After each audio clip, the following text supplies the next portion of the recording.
समझ रहे हैं। तो ग्रहों में सबसे पहले हम क्या देखते हैं? कारक को देखते हैं। कारक क्या है? तो इनके जो कारक हैं, जैसे गुरु के कारक कौन है? आत्मा का कारक कौन है? सूर्य। जी सर। सूर्य का कारक कौन है? आत्मा है। चंद्रमा आत्मा। का कारक मन है। मंगल का कारक पराक्रम है। बुद्ध का कारक वाणी है। वैसे ही जब गुरु के कारक की बात करते हैं तो गुरु का जो कारक है वो जीव कारक है। अर्थात वो हम हमारे खुद के कारक हैं। जीव अर्थात हम स्वयं हैं। वो जीव के कारक हैं। ठीक है। पुनः जैसे नवग्रहों के अंतर्गत इनकी क्या व्याख्या की गई है? जैसे है सूर्य सौर्य मथेन्दुरी च पदवीं सन मंगलम मंगल सद्बुद्धो तबुधो गुरुश्च गुरुताम शुक्रम। गुरु क्या है? गुरुश्च गुरुताम अर्थात गरिमा। गरिमा को कौन देते हैं हमें? गुरु देते हैं। व्यास जी लिखते हैं, वो कहते हैं देवा नाम च ऋषि नाम च गुरु कांचन सन्निभम बुद्धि भूत त्रिलोकेशम तम नमामि बृहस्पति। कौन है गुरु? जो है वो कौन है? जो देवताओं और ऋषियों के आध्यात्मिक गुरु हैं। जो देवताओं के भी गुरु हैं और ऋषियों के भी गुरु हैं। जो आध्यात्मिक गुरु हैं। जिनका शरीर कैसा है? जिनका शरीर क्या है? गुरु कांचन। गुरु क्या है? कांचन सन्निभम है। इनका शरीर सोने के समान है। जो तीनों लोकों के स्वामी हैं। अब जब आप बृहस्पति को पढ़ोगे तो बृहस्पति का जो एलिमेंट है, बृहस्पति का एलिमेंट क्या है? बृहस्पति के जो तत्व है वो कौन से तत्व हैं? आकाश तत्व हैं। ठीक है। अंतरिक्ष। अंतरिक्ष को पृथ्वी के बारे में सब कुछ पता है। वैसे ही बुद्ध क्या है? बुद्ध तीनों लोकों के नाथ हैं। नाथ भी हैं अर्थात हम कहें तो इन्हें त्रिलोकेश कहा जाता है। तीनों लोकों के स्वामी भी हैं। और साथ ही यह त्रिकालदर्शी भी हैं। क्या है? यह त्रिकालदर्शी हैं। और यह बुद्धि और विवेक के अवतार हैं। बुद्धि बुद्ध है, लेकिन उस बुद्धि को कहाँ यूज करना है वो कौन बताएंगे हमें? गुरु बताएंगे। अर्थात गुरु क्या है? हमारे विवेक है। उस बृहस्पति को मैं प्रणाम करता हूं। इस मंत्र को किसने लिखा है? व्यास जी ने लिखा है। जीव के कारक गुरु हैं अर्थात हमारे स्वयं के कारक गुरु हैं। गुरु को समझने के लिए थोड़ा हम पीछे जाते हैं त्रेता युग में, और त्रेता युग में जाकर गुरु को समझने का हम प्रयास करते हैं। एक गुरु वशिष्ठ थे। एक गुरु कौन थे? वशिष्ठ थे। जिन्होंने राम को, श्री रामचंद्र जी को शिक्षा दी, दीक्षा दी। ठीक है। एक गुरु स्वयं गुरु बृहस्पति थे, जिन्होंने इंद्र को शिक्षा दी। जब भरत जी चित्रकूट जा रहे थे भगवान श्री राम से मिलने, तो भरत जी ऐसे प्रयागराज पहुंचते पहुंचते भरत जी ऐसे व्याकुल हो गए ना, इतने व्याकुल हो गए, इतने अधीर हो गए कि इंद्र को देखकर लगा कि यदि ये भरत जी चले जाएंगे राम जी के पास ऐसी अधीर स्थिति में, दीनहीन स्थिति में, तो भगवान श्री राम कहीं अयोध्या लौट ना जाए। और जो राजा होता है ना, या जो राजनीति में होता है, उसे सदैव एक चीज की चिंता होती है। उसे चिंता सिर्फ होती है अपने पद की, अपनी कुर्सी की उसे चिंता लगी रहती है। तो यहाँ चिंता इंद्र को क्या है? कि मेरी कुर्सी चली गई है। मेघनाथ, इंद्रजीत। इंद्रजीत कौन है? मेघनाथ, रावण का पुत्र, जिसने इंद्र को भी जीत लिया है, जिसने इंद्र के आसन पे कब्जा कर लिया है। जो देवताओं के जो राजा इंद्र हैं उनके आसन पे कब्जा जमाए रखा है अपना इंद्रजीत ने। और उस इंद्रजीत से आसन को, उस सिंहासन को कौन छुड़ाएंगे? भगवान श्री रामचंद्र छुड़ाएंगे। अब इधर इंद्र को लग रहा है कि यदि भरत जी चले जाते हैं, भरत जी यदि चले जाते हैं श्री रामचंद्र जी के पास, तो श्री रामचंद्र जी ऐसे ऐसी स्थिति में इन्हें देख के वो लौट जाएंगे। यदि वो लौट जाएंगे, श्री रामचंद्र जी लौट जाएंगे, तो मेघनाथ को कौन मारेगा? मेघनाथ जब मरेगा नहीं, रावण मरेगा नहीं, तो मेरा कुर्सी कौन देगा? तो इंद्र जाते हैं देव गुरु बृहस्पति के पास, और बृहस्पति के पास जाकर वो बोलते हैं कि देवगुरु आप ऐसा कुछ कीजिए जिससे भरत जी और राम जी मिल ही नहीं पाए, भरत और राम एक दूसरे से नहीं मिल पाए। तो पता है जो बृहस्पति का डिफिनेशन है वो यहीं से प्रारंभ है। बृहस्पति कहते क्या है देवराज इंद्र से कि आपके, देवराज इंद्र के 1000 आंखें हैं, आप सहस्त्र नेत्र से 1000 आंखों से देखकर भी आप अंधे हो कि भरत जी नहीं मिलना चाहते हैं, भरत जी मिलने नहीं जा रहे हैं, राम की इच्छा है मिलने की, इसलिए भरत जी मिलने जा रहे हैं। और पुनः गुरु बृहस्पति देव ने कहा कि आप यथाशीघ्र भरत जी से क्षमा याचना कीजिए, क्षमा मांगिए, क्योंकि यदि आप भगवान के भक्त में किसी प्रकार से भगवान के कष्ट को आप, भगवान के भक्त को आप कष्ट पहुंचा रहे हो तो भगवान को वो कष्ट होता है। और यदि आप भगवान के भक्त से प्रेम कर रहे हो तो भगवान को लगता है कि यह जो व्यक्ति है वो हमसे प्रेम कर रहा है। तो भगवान बृहस्पति जो हैं वो इंद्र को यही समझाते हैं कि भाई नीति और नैतिकता, जिस पे हम बार बार चर्चा करते हैं, नीति और नैतिकता को समझ के रहो, नीति नैतिकता को मत छोड़ो। नीति विरुद्ध इंद्र जा रहे थे कि भाई किसी प्रकार भरत को हटा दिया जाए, यहाँ से वो लौट जाएं कि राम जी सीधा चले जाएं और जाकर रावण का अंत कर दे। तो यहाँ गुरु ने क्या कहा कि नहीं, तुम गलत कर रहे हो, तुम क्षमा याचना करो, क्षमा मांगो। इसलिए गुरु क्या है, धर्म है, गुरु क्या है, नैतिकता है, गुरु नीति है, गुरु को हम भाग्य भी कहते हैं, गुरु आशीर्वाद है। गुरु क्या है, आशीर्वाद है। आशीर्वाद होने के कारण यदि आप किससे आशीर्वाद ले रहे हो वो भी गुरु है। ठीक वैसे ही गुरु को दीपक कहा गया है, गुरु को दीपक की संज्ञा दी गई है। दीपक की संज्ञा देने का तात्पर्य यह है, जहां भी गुरु बैठते हैं वहां क्या करते हैं, अपने उस घर की हानि करते हैं, उस घर की गुरु क्या करते हैं, हानि करते हैं, उस घर से संबंधित रिजल्ट जातक को नहीं देते हैं। स्थान हानि करे जीवा, अर्थात जीवा गुरु, स्थान का हानि कौन कर रहा है, जीवा कर रहा है, गुरु कर रहे हैं स्थान की हानि। तो इस कारण से जहां भी आपकी कुंडली में गुरु बैठे हो, प्रथम में बैठे हो, सातवें में बैठे हो, लग्न में बैठे हो, कहीं भी बैठे हो, उस स्थान की क्या करते हैं गुरु, हानि करते हैं। पुनः पराशर जी ने लिखा है देवेज्यो ज्ञान सुखद, देवेज्यो अर्थात भगवान बृहस्पति, ज्ञान, बृहस्पति जो है गुरु जो है वो क्या देने वाले हैं, ज्ञान को देने वाले हैं, और उस ज्ञान से सुख को देने वाले गुरु हैं। क्योंकि ज्ञान को, बुद्धि को, आपकी शिक्षा को बुद्ध भी दे देगा, लेकिन उस शिक्षा से आपको सुख क्या प्राप्त होगा, वो सुख, ज्ञान का सुख आपको कौन देगा, वो गुरु देगा। गुरु संतति है, गुरु संतान है, अर्थात संतति को देने वाला कोई ग्रह है तो गुरु है। गुरु गरिमा है, गुरु सूर्य सौर मथेन्द्रोच परिवीर सन मंगल मंगल सद्बुद्धि च बुधो गुरुश्च गुरुताम। गुरु क्या है, गरिमा है हमारी। गुरु एक प्रकार से उम्मीद है। जैसे कहीं हम जाते हैं भगवान के पास और भगवान के पास जाकर कहते हैं भगवान हमें आशीर्वाद दीजिए कि मैं इस पद को प्राप्त कर लूं, तो हम कैसे जाते हैं भगवान के पास, एक उम्मीद लेकर जाते हैं ना, भगवान के पास एक उम्मीद लेकर जाते हैं। पुनः कहा जाता है कि यदि आपको भगवान को याद करना हो, भगवान को याद करना हो तो भगवान से आप प्रार्थना कीजिए कि भगवान कुछ ऐसी चीजें हमारे जीवन में आप हटा के रखो हमारे जीवन से जिसकी कमी हमें दिखे, और उस कमी के कारण मैं आपको याद करूं। वो कमी कौन बताता है, हमारे कुंडली में गुरु बताते हैं। जहां भी गुरु बैठे होंगे उस स्थान की वो हानि करेंगे, और उस हानि के कारण आप प्रतिपल भगवान को याद कीजिएगा।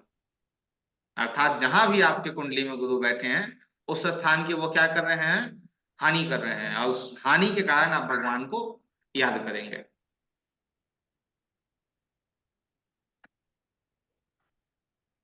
द्रौपदी के छठे भाव में गुरु थे। द्रौपदी अर्जुन या हम कहें पंच पांडवों की जो पत्नी थी, उनके छठे भाव में गुरु थे। अब छठा भाव में गुरु जाने के कारण क्या है, गुरु क्या है, गरिमा है। हमारी गरिमा कौन है, गुरु है। गुरु कहाँ गए, छठे में गए। हमारी गरिमा किसके हाथों में चली गई, छठा भाव क्या है, शत्रु है, तो शत्रु के हाथ में क्या चला गया, गरिमा चला गया। द्रौपदी की गरिमा किसके हाथों में जाती है, दुशासन अर्थात शत्रु के हाथों में जाती है। द्रौपदी का चीर हरण होता है, लेकिन उस चीर हरण से बचाता कौन है, उस चीर हरण से निकालता कौन बाहर है, बचाता कौन है, भगवान विष्णु। कैसे बचा रहे हैं, छठा भाव काल पुरुष कुंडली के अंतर्गत छठा भाव का रूलर कौन है, बुध है। बुध। बुद्ध के स्वामी, बुद्ध के जो अधिपति हैं वो कौन है, विष्णु, भगवान विष्णु है। तो कहा जाता है कि जिस भी व्यक्ति के छठे भाव में गुरु हो और वह व्यक्ति अपने धर्म और नीति के साथ रह रहा हो तो उसे भगवान विष्णु के दर्शन भी प्राप्त होते हैं। द्रौपदी को क्या हुआ, भगवान के दर्शन भी प्राप्त हुए, और भगवान विष्णु की कृपा से ही उसका जो चीर हरण हुआ उसमें भगवान विष्णु की अत्यंत कृपा प्राप्त हुई, और भगवान विष्णु की कृपा से ही द्रौपदी का जो गरिमा था वो भी बच गया। अब वो कैसे बचा, गुरु की जो पांचवी और नौवीं दृष्टि है वो बहुत ही महत्वपूर्ण है। गुरु की सातवीं दृष्टि को उतना महत्व नहीं दिया गया है, पराशर जी ने उतना महत्व नहीं दिया है, लेकिन जो गुरु की पांचवी और नौवीं दृष्टि है वो बहुत ज्यादा महत्वपूर्ण पराशर जी ने बताया है। क्यों, पांचवा भाव यदि हम देखें तो शिक्षा तो है ही, लेकिन पूर्व जन्म के पुण्य कर्म है पांचवा भाव। तो पांचवी दृष्टि जो गुरु की है वो अच्छी मानी जाती है। नौवा भाव या नौवीं दृष्टि जो हम कहें वो क्या है, भाग्य को दर्शा रहा है। तो छठे भाव में, द्रौपदी के छठे भाव में गुरु कहाँ बैठे, गुरु है छठे भाव में। छठे भाव से गुरु की पांचवी दृष्टि कहाँ जा रही है, दशम। दसम। दसम भाव क्या है, हमारी गरिमा है। दसम भाव हमारा सम्मान है, हमारी प्रसिद्धि है, नेम फेम है। उस नेम फेम को कौन देख रहे हैं, गुरु देख रहे हैं। और कहाँ बैठ के देख रहे हैं, विष्णु के घर में बैठ के देख रहे हैं। तो विष्णु की कृपा से द्रौपदी के मान सम्मान की रक्षा हुई, जो सभी को पता है। श्री रामचंद्र जी की कुंडली में प्रथम भाव में गुरु, गुरु जो है वो श्री रामचंद्र जी के कुंडली के अंतर्गत प्रथम भाव में है।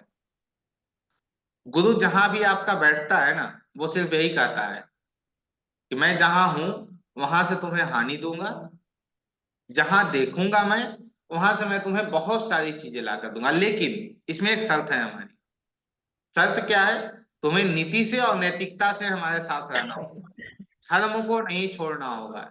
यदि तुम धर्म को छोड़ दोगे तो मैं तुम्हें नहीं छोड़ूंगा। श्री रामचंद्र जी की कुंडली में जो प्रथम भाव में गुरु है उसने भगवान श्री रामचंद्र जी को क्या बना दिया, पुरुषोत्तम, जो पुरुषों में उत्तम है वो बना दिया भगवान श्री रामचंद्र जी को।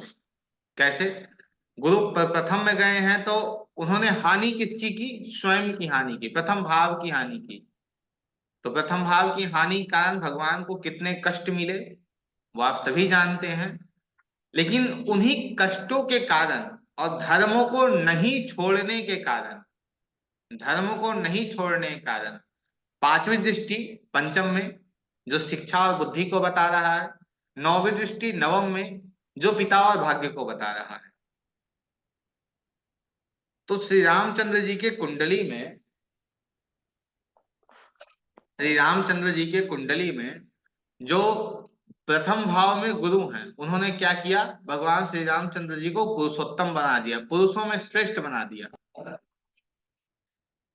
उनकी बुद्धि के कारण, उनके बुद्धि बल के कारण और उनके, आपने देखा होगा श्री रामचंद्र जी जब भी किसी के समक्ष जाते हैं तो वो क्या करते हैं, वो भगवान है ना, भगवान किसी को प्रणाम थोड़े करते हैं, नहीं करते हैं, हम भगवान को प्रणाम करते हैं।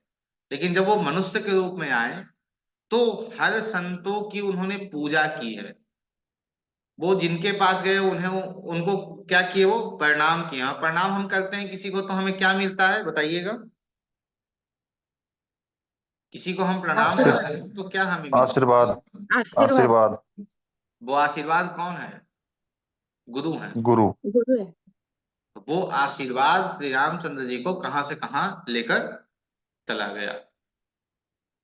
हरिश्चंद्र, राजा हरिश्चंद्र जो सत्यवादी राजा हरिश्चंद्र थे, उनके कुंडली में चतुर्थ हाउस में, चतुर्थ भाव में गुरु थे। यदि हम ट्राइन को देखते हैं, एक बहुत अच्छी बात है, जैसे मंगल को दृष्टि दी गई 4, 7 और 8, 3, 7 और 10 शनि की दृष्टि है। लेकिन गुरु को जो दृष्टि दी गई है वो त्रिकोण दृष्टि मिली है गुरु को। जहां बैठे हैं वहां से वो अपने से पांचवे आगे और अपने से पीछे पांचवे को वो देखेंगे। ठीक है, त्रिकोण को यदि हम लेते हैं तो त्रिकोण में क्या आता है, धर्म त्रिकोण, काम त्रिकोण, मोक्ष त्रिकोण, अर्थ त्रिकोण। 1, 5, 9 क्या है, धर्म त्रिकोण। धर्म त्रिकोण। 2, 6, 10 क्या है, अर्थ है। अर्थ। 3, 7 क्या है, काम है। काम। 4, 8, 12 क्या है, मोक्ष है। मोक्ष।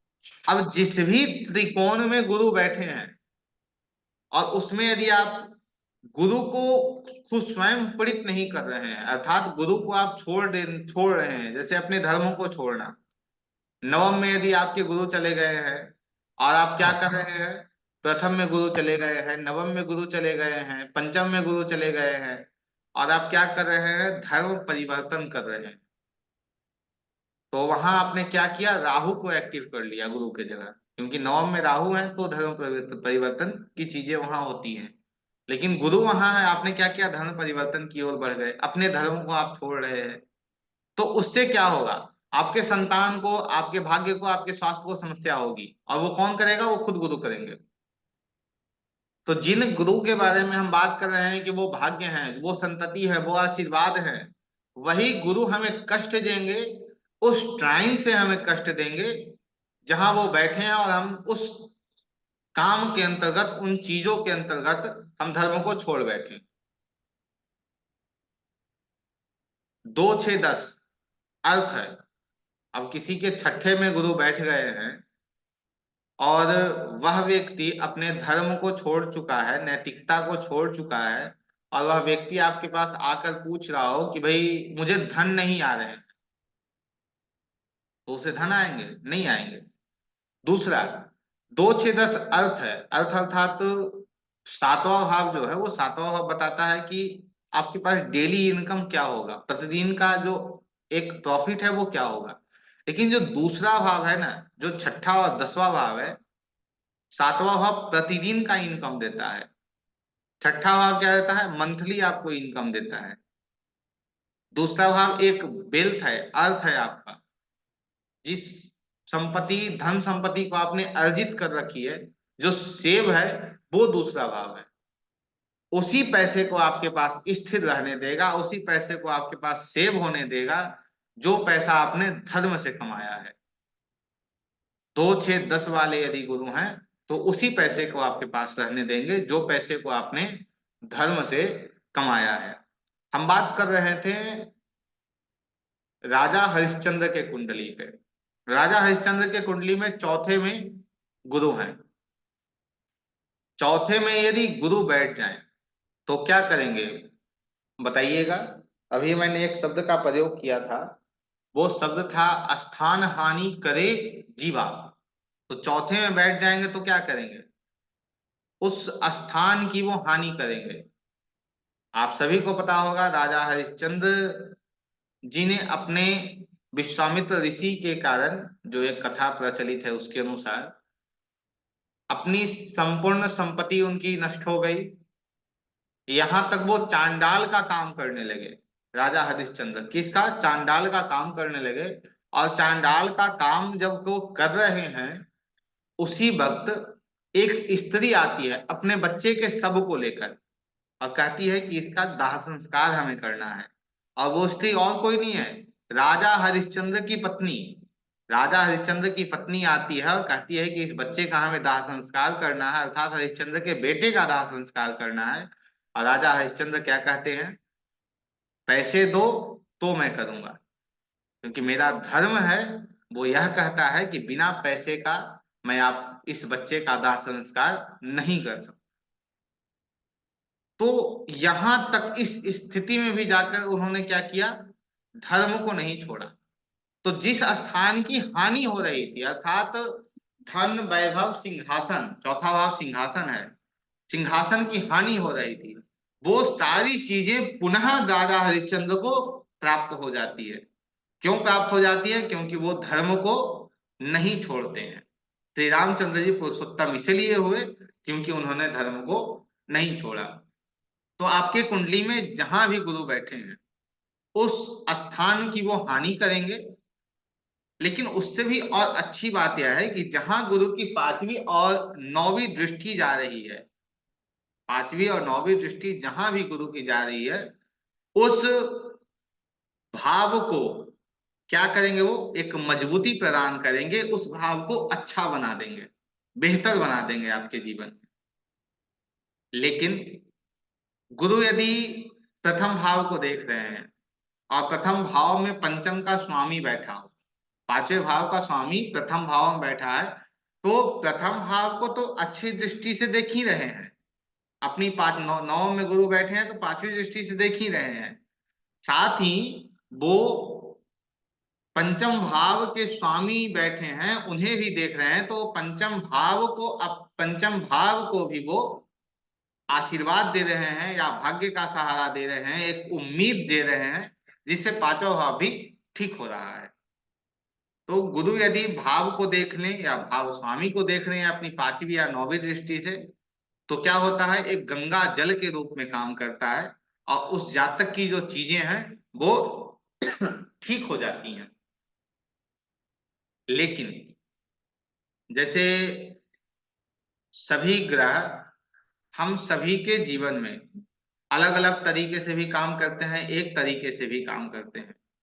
जैसे चंद्रमा मन है, तो चंद्रमा आपका भी मन है, हमारा भी मन है। सूर्य आत्मा है, तो सूर्य आपका भी आत्मा है, हमारा भी आत्मा है। गुरु जीव है, जीव कारक है। लेकिन इनका जो कारक है वो तब बदल जाएगा, इनके स्थान प्रतिनिधित्व अर्थात भाव के स्वामी होने का इनके क्या होंगे, कारक बदल जाएंगे। यदि वो त्रिसराय के स्वामी हो गए, 3 और 6 के स्वामी हो गए, ठीक है, तो ये क्या करेंगे, आपके जीवन में पांचवी और नौवीं दृष्टि से एक कष्ट लेकर चले आएंगे, ना कि ये आपको चीजें ठीक करके देंगे।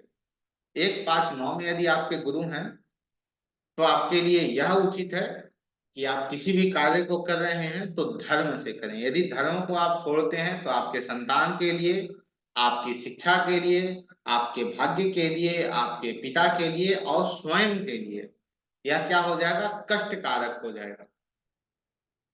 2 6 10 में है, आपको धन चाहिए, पैसे चाहिए, आपको प्रसिद्धि चाहिए, आपको एक नेम फेम, एक स्टेटस अपने जीवन में चाहिए, तो उसके लिए क्या करना होगा आपको, गुरु जहां भी बैठे हों, 2 6 10 में कहीं भी रहें, आपको धर्म को नहीं छोड़ना है। नीति को छोड़ देंगे तो उतना ही नेम फेम आपके पास रह जाएगा जो आपने नीति और नैतिकता के साथ किया हो, या वही पैसा आपके पास रह जाएगा जिस पैसे को आपने नीति और नैतिकता, धर्म से अर्जित किया हो। 3 7 11, 3 7 11 में यदि गुरु है ना, तो आपके लिए श्रेष्ठ है, आपकी इच्छाओं को पूर्ण करता है। लेकिन यदि आप नीति और नैतिकता से हटकर अपनी इच्छाओं को लेकर आते हैं, तो क्या होगा, ये उन इच्छाओं को पूर्ण नहीं होने देते हैं, उन इच्छाओं को ये क्या करेंगे, पूर्ण नहीं होने देते हैं।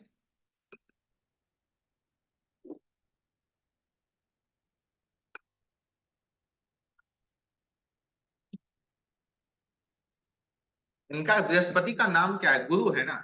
इनका नाम गुरु होने के कारण एक क्या है, गुरु अर्थात हमारे जीवन में जो गुरु हैं वो भी बृहस्पति से हम उनकी संज्ञा लेते हैं। तो जो आपके गुरु हैं, आध्यात्मिक गुरु हो या जो भी गुरु हों, यदि आपके 1 5 9 में बैठे हैं तो जो आपके गुरु होंगे उनसे आपको धर्म ही मिलेगा, अर्थात धर्म के ही वो आपको उपदेश देंगे, शिक्षा ही आपको देंगे वो। यदि 2 6 10 में है तो आपको आपके गुरु से कुछ धन की भी प्राप्ति हो जाएगी। 3 7 11 में है तो जिस भी व्यक्ति को आप गुरु मानते हैं या गुरु के स्वरूप में मानते हैं, तो उस व्यक्ति के बातों से, उस व्यक्ति के कारण किसी न किसी प्रकार आपका यदि 3 7 11 में गुरु बैठा है तो आपकी इच्छाएं पूर्ण हो जाएंगी। पुनः यदि 4 8 12 में बैठा है गुरु, तो आपको अध्यात्म में एक श्रेष्ठ जीवन लाकर गुरु यहाँ देंगे। ऐसा बिल्कुल नहीं है कि 4 8 12 में यदि आपका गुरु बैठा और आप अपनी गुरु से आप इच्छा कर लो कि गुरुदेव मेरा कोई कार्य नहीं हो रहा है, मैं कुछ करना चाह रहा हूं वो नहीं हो पा रहा है, उसमें आप मार्गदर्शन दीजिए। आपके गुरु कितना भी आपको मार्गदर्शन कर दें, लेकिन वो मार्गदर्शन आपके जीवन में फलीभूत नहीं हो पाएगा। क्यों फलीभूत नहीं हो पाएगा? क्योंकि आपके स्वयं के कुंडली में गुरु कहाँ बैठे हैं? 4 8 12 में जाके बैठे हैं। और 4 8 12 में गुरु के बैठने के कारण वो आपको आध्यात्मिक या फिर हम कहें मोक्ष प्राप्ति के लिए वो गुरु आपके सहायक हो सकते हैं। वो गुरु आपके लिए इसलिए सहायक बिल्कुल नहीं हो सकते हैं कि आपकी किसी इच्छा को वो पूर्ण करा दें। 2 कुंडली बनाइए।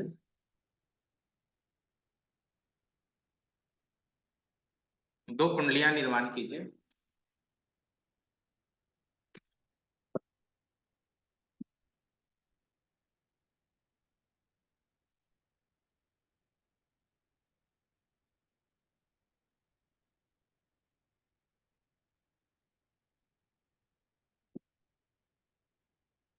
एक तुला लग्न की,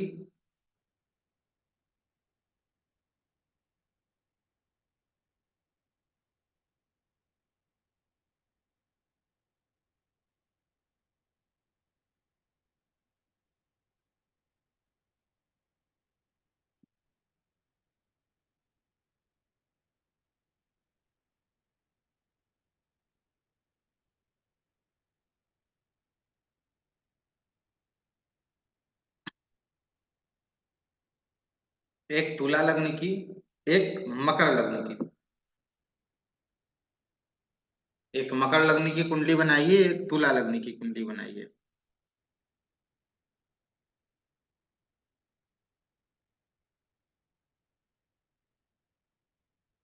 तुला लग्न की जो कुंडली है उसमें गुरु आपके, तुला लग्न की जो कुंडली है उसमें गुरु सप्तम भाव में आ गए। ठीक है। और जो मकर लग्न की कुंडली है इसमें गुरु एकादश भाव में आ गए। ठीक है।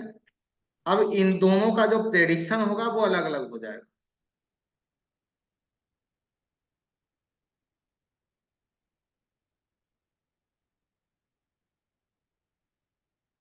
इन दोनों का प्रेडिक्शन जो है वो थोड़ा अलग हो जाएगा। तुला लग्न की कुंडली में कौन कौन से घर को दूर कर रहे हैं? 9 को दूर कर रहे हैं और 12 को दूर कर रहे हैं। ये 3 को और 6 को। मकर लग्न की कुंडली में 3 को रूल कर रहे हैं और 12 को रूल कर रहे हैं।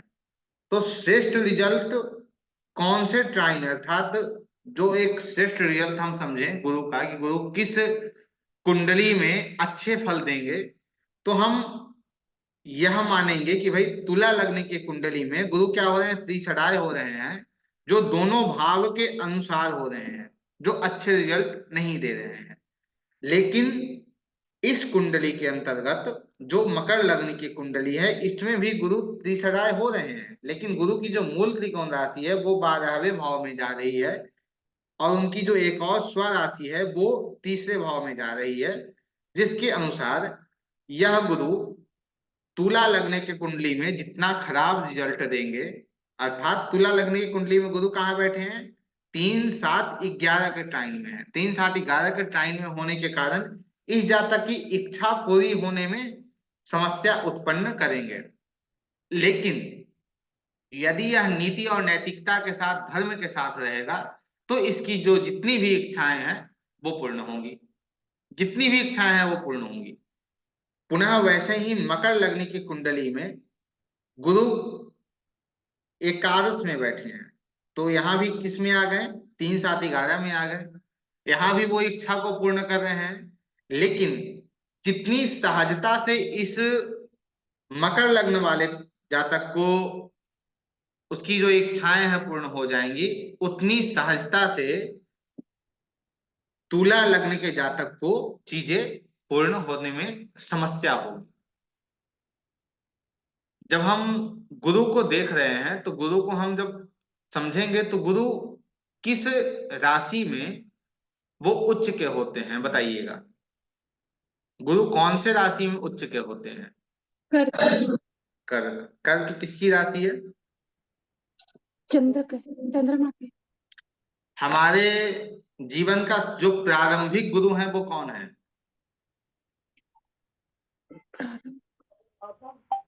हमारे जीवन के प्रारंभिक गुरु होते हैं वो कौन होते हैं? माँ होती है ना? माता। माँ। माँ होती है। चौथा भाव किसका है? चंद्रमा का है। काल पुरुष कुंडली के अनुसार चौथे भाव का स्वामित्व कौन कर रहे हैं? चंद्रमा कर रहे हैं। चौथे भाव के कारक कौन है? गुरु हैं, चंद्रमा है। जिस कारण से गुरु कहीं भी जाकर खुश नहीं होते हैं। कहाँ जाकर वो प्रसन्न होते हैं? वो चौथी राशि में जाकर वो प्रसन्न होते हैं। तो गुरु 10वीं राशि में क्या हो जाते हैं? पीड़ित हो जाते हैं, नीच के हो जाते हैं। इससे हम, यदि हम इसे अच्छे से समझने का प्रयास करें तो क्या है, गुरु मस्तिष्क से काम करने वाले हैं। गुरु जो है मस्तिष्क से काम करने वाले हैं। मकर राशि किसकी है? शनि की है। मकर क्या है? हार्ड वर्क है। अब हार्ड वर्क में यदि गुरु को लेके चले जाइए तो क्या गुरु वहां काम करेगा? अच्छे से नहीं कर पाएगा। वहां गुरु समस्या में आ जाएगा। गुरु को बुद्धि वाला काम चाहिए। गुरु 5 में अच्छे हैं, 9 में अच्छे हैं, लग्न में अच्छे हैं। गुरु यदि मकर में चले जाते हैं तो क्या हो जाएंगे? वो पीड़ित अवस्था में हो जाएंगे। ठीक स्थान हानि करे जीवा। यदि 10म भाव में गुरु चले जाते हैं तो किसकी हानि करेंगे? आपके कर्म की ही हानि कर देंगे। यदि आपके कर्म की हानि हो जाएगी तो क्या आपका जीवन चल पाएगा? नहीं चल पाएगा। यदि कर्म ही हमारा दूषित हो जाए तो जीवन तो हमारा बिल्कुल नहीं चल सकता है। तो जहां भी आपके कुंडली में गुरु बैठे हैं वहां से 5वीं और 9वीं दृष्टि जाकर देखिए आप, आपको बहुत श्रेष्ठ परिणाम वहां से मिलते हुए दिखेंगे।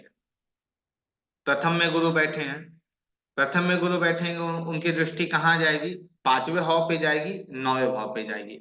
यह जो जातक है वो अपने ऊपर विशेष ध्यान नहीं दे पाएगा। अपने ऊपर विशेष ध्यान नहीं दे पाएगा। क्यों नहीं ध्यान दे पाएगा? क्योंकि प्रथम भाव में ही गुरु बैठे हैं, तो स्थान की हानि हो रही है।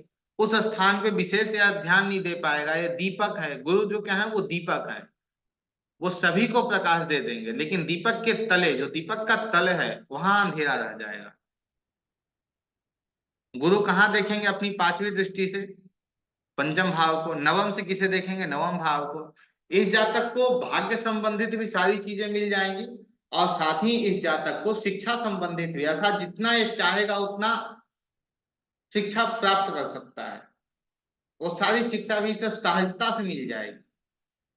सहजता से मिल जाने का कारण, कोई व्यक्ति है जो बहुत प्रयास करके या बहुत परिश्रम करने के बाद किसी ऐसे गुरु तक पहुंच पाता है जो उसे सारी चीजों का ज्ञान दे सके।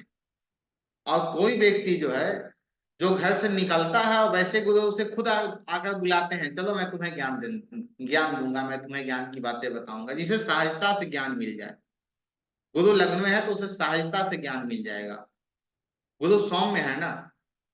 और गुरु की 5वीं दृष्टि कहाँ जा रही है? 5म पे जा रही है। गुरु क्या है? सात्विक है, सत्व है। तो कौन सा ज्ञान मिलेगा?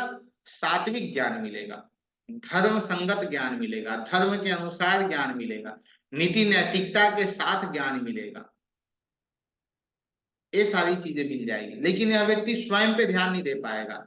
स्वयं पे ध्यान नहीं देने का तात्पर्य है कि अपने शरीर पे, अपने ऊपर विशेष ध्यान यह जातक नहीं दे पाएगा। यदि दूसरे में गुरु है तो दूसरा भाव क्या है? दूसरा भाव आपका कुटुंब है। दूसरा भाव कुटुंब है। दूसरे भाव से पांचवी दृष्टि कहां जाएगी गुरु की? छठे भाव में जाएगी। तो ऐसे जातक का परिवार आप देखिएगा कि जो ऐसा जातक है जिसके दूसरे भाव में गुरु हैं, उसका जो परिवार होगा वो सीमित होगा, अर्थात जो कुटुंब उसके होंगे वो सीमित होंगे। उसके पास यदि आप धन की बात करने जाए तो धन उसके पास सीमित अवस्था में होगा। जो अर्जित धन होते हैं, जो संपत्ति जिसे हम धन संपत्ति कहते हैं, जो प्राप्त रखा हुआ हो, वैसा धन ऐसे जातक के पास आपको कम देखने को मिलेगा। तब भी ये संतुष्ट है, इसे कोई परेशानी नहीं है। अब क्यों नहीं है? क्योंकि जो चीजें इसे चाहिए वो चीजें इसे मिल रही है। जैसे गुरु की पांचवी दृष्टि कहाँ गई? छठे भाव पे गई। अब विशेष इच्छा किसे होती है? ज्यादा चीजों चीजों की, या बहुत सारी चीजें मुझे अपने जीवन में चाहिए, किसकी इच्छा होती है? कामना, काम, क्रोध, लोभ, मोह, मद मत्सर्या, एक छठे भाव के अवगुण है। अब वहां किसकी दृष्टि गई? गुरु की पांचवी दृष्टि गई है, पुण्य दृष्टि गई है, सत्व सात्विक ग्रह की दृष्टि गई है। तो वो क्या करेगा? अपने ज्ञान से, जैसे बुद्ध क्या करता है वहां बैठकर अपनी बुद्धि से, वैसे ही गुरु क्या करेंगे? अपने ज्ञान से अपने 6 शत्रु को मार गिराएंगे। अपने उनके जो अपने शत्रु होंगे, जो प्रत्यक्ष शत्रु हमारे सामने होते हैं, उनसे भी लड़ने में गुरु का ज्ञान सहायता करेगा। जब आपकी इच्छा ही नहीं होगी तो आप संतुष्ट रहोगे अपने जीवन में। दूसरा, दसम भाव पे 9वीं दृष्टि जाएगी इस गुरु की। 9वीं दृष्टि दसम भाव पे जाने के कारण क्या होगा? जातक को नेम फेम, ये जो सारी चीजें हैं, एक स्टेटस मिलना, एक प्रसिद्धि मिलना, उसे सहजता से मिल जाएगा, भाग्य से मिल जाएगा, आशीर्वाद से मिल जाएगा। उसमें उसे कुछ करने की आवश्यकता नहीं पड़ेगी। तो व्यक्ति को चाहिए क्या? व्यक्ति यही चाहता है ना कि हम संतुष्ट रहें अपने जीवन में, हमारे शत्रु कम हो, मुझे एक मान सम्मान समाज में मिले। वो दूसरे भाव वाला गुरु सब कुछ दे रहा है। लेकिन यदि इस व्यक्ति से आप कहिए कि भाई मुझे इतने पैसे चाहिए तुमसे, तो वो कहेगा मेरे पास नहीं है, कुछ देर रुको मैं अरेंज करके दे दूंगा। खुद के पास नहीं है, क्योंकि धन की हानि वहां हो रही है। यदि तीसरे में गुरु है तो तीसरे में गुरु क्या करेंगे? तीसरा भाव क्या है बताइए? तीसरा भाव क्या है? हम कौन सा संबंध तीसरे भाव से देखते हैं? भाई, छोटा छोटे भाई। छोटे छोटे भाई बहन। भाई, या फिर हम कहें तो छोटा जो भी हमसे है वो छोटे भाई या बहन है। तो किसकी हानि करेगा वो? छोटे भाई की हानि करेगा। और किसकी हानि करेगा? तीसरा भाव जो है वो मेंटल डेवलपमेंट का है। ऐसा व्यक्ति मेंटली पूर्णतः डेवलप नहीं हो पाता है। मेंटली डेवलप पूर्णतः नहीं हो पाता है। ठीक है। ऐसा व्यक्ति, जैसे बुद्ध तीसरे भाव में नेटवर्किंग के लिए बहुत अच्छा है, क्योंकि बुद्ध बोलना जानता है। बुद्ध बोलना जानता है, नेटवर्किंग के लिए बहुत अच्छा है। लेकिन यही बुद्ध जो है, यही गुरु जो है, वो तीसरे भाव में तीसरे भाव को खराब कर देगा। अब वो कैसे खराब कर देगा, अब इसे हम समझेंगे। इसलिए वो खराब कर देगा तीसरे भाव में बैठे हुए गुरु, क्योंकि तीसरा भाव जो है ना, वो काम है। 3 7 11 क्या है? ट्राइन, काम है। अब किसी ज्ञानी पुरुष के पास जाइए और उस ज्ञानी पुरुष से आप पूछिए कि आपकी कामनाएं क्या हैं, तो वो क्या बोलेगा? अपनी कामना कुछ बोलेगा आपसे? वो कहेगा कुछ, मेरी कोई कामना नहीं है, 2 रोटी मिल जाए उससे ही मेरा जीवन चल जाएगा। फिर तीसरा भाव नेटवर्किंग है। अब नेटवर्किंग तीसरा भाव होने के कारण बुद्ध बोलने में चतुर है, वो झूठ ही बोलेगा। लेकिन ये जो गुरु है ना, वो क्या करेगा, अपने ज्ञान से बोलेगा, अर्थात इसे यही समझ में आएगा कि भाई मुझे क्या बोलना चाहिए क्या नहीं बोलना चाहिए, धर्म को लेके चलेगा। इसलिए तीसरे भाव में बैठा गुरु तीसरे भाव के लिए श्रेष्ठ नहीं है, लेकिन सातवें के लिए 11वें के लिए श्रेष्ठ है। वो सातवें भाव पे गुरु की पांचवी दृष्टि जा रही है। अब पांचवी दृष्टि सातवें पे जाने के कारण रिलेशनशिप में जो दूसरी संतान होगी और पत्नी या पति जो आपका स्पाउस है उसके लिए यह सर्वश्रेष्ठ होगा। जैसे दो व्यक्ति मंगल और राहु झगड़ रहे हो रोड पे, ठीक है, और बृहस्पति उधर से कहीं से लौट कर आ रहे हो, और जब बृहस्पति ने देखा कि मंगल राहु झगड़ रहे हो, वो लड़ रहे हैं, और बृहस्पति अपने ज्ञान से उन्हें क्या करेंगे, समझा देंगे, और वो दोनों मान जाएंगे, हाँ ठीक है ठीक है ठीक है, दोनों की लड़ाई खत्म हो जाएगी। यदि सप्तम में गुरु की दृष्टि जा रही है तो आपके दाम्पत्य जीवन को सर्वश्रेष्ठ बना देता है, आपकी इच्छाओं को पूर्ण करता है। तीसरे भाव संबंधी जो इच्छाएं होंगी वहां समस्या दे देगा, लेकिन यहाँ सातवें और 11वें भाव संबंधित आपकी इच्छाओं को पूर्ण कर देगा, क्योंकि इच्छा पूर्ति का कौन सा भाव है, 11वां भाव है। लेकिन तभी आपकी इच्छाएं पूर्ण होंगी जब आप धर्म के साथ रहेंगे, धर्म संगत रहेंगे, नीति और नैतिकता के साथ रहेंगे। यदि धर्म को और नीति को छोड़ देंगे तो आपकी इच्छाएं पूर्ण नहीं होगी। रावण की भी इच्छा थी लेकिन वो पूर्ण नहीं हुई। क्यों पूर्ण नहीं हुई, क्योंकि वो अपने धर्म से विरुद्ध हो गया था, धर्म से विमुख हो गया था। 11वां भाव क्या है, 11वां भाव हमारी इच्छा पूर्ति का है, तो गुरु की 9वीं दृष्टि वहां जा रही है, तो भाग्य के अनुसार हमारी जो इच्छाएं हैं वो पूर्ण हो जाएंगी। हमारी जो इच्छाएं हैं वो कैसे पूर्ण होगी, भाग्य से पूर्ण हो जाएंगी। हमारा रिलेशनशिप कैसे ठीक रहेगा, हमारे पूर्व जन्मों के कारण, या हम कहें गुरु की पांचवी दृष्टि का हमारा जो रिलेशनशिप है या जो हम बिजनेस हमारा है वो बेहतर रहेगा, बेहतर चल पाएगा। जब बिजनेस अच्छा चलेगा तो हमारी इच्छाएं अवश्य पूर्ण होंगी, लेकिन ऐसे व्यक्ति की इच्छाएं तो पूर्ण हो जाएंगी, लेकिन पुनः जो दूसरे भाव के लिए हमने कहा कि ऐसे व्यक्ति के पास संपत्ति नहीं होती है, पैसे ऐसे व्यक्ति के पास जमा नहीं हो पाते हैं, क्योंकि जो भी इसकी इसकी जो इच्छाएं होंगी ना वो छोटी नहीं होगी, बहुत बड़ी बड़ी होगी, क्योंकि गुरु जो है वो बहुत बड़े प्लानिट है। तो छोटी इच्छा रही तो बचा कुछ रखेगा भाई। और इच्छाएं क्या होगी, काम, काम में कौन गया, धर्म गया। ध्यान से समझिएगा इसे, काम में कौन गया, धर्म गया। अब इसकी जो कामना होगी ना वो धर्म संगत होगी, यदि गुरु अच्छी स्थिति में है तो, गुरु रिफ्लेक्टेड नहीं है तो इसकी जो कामनाएं होंगी वो धर्म संगत होगी, धर्म के अनुसार काम होगी।